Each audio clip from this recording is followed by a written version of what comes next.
হ্যাঁ কেক কাটা হয়ে গেছে। এইখানে এইখানটায় দাঁড়াবি তো। এ মা সে তো সন্ধ্যেবেলায় রে, যখন কেক কাটা হবে তখন কেক কই? কেকের পয়সা তুমি দেবে? তুমি? হ্যাঁ এ পয়সা থরি লাগবে, টাকা লাগবে, পয়সাতে কি হবে? পয়সা দিচ্ছে। Happy birthday. তার জন্মদিনে কি কি আইটেম আছে?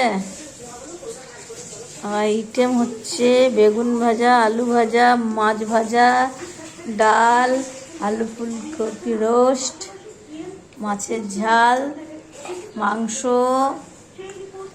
চাটনি, মিষ্টি, পায়েস। আজকে জামাইবাবুর জন্মদিন।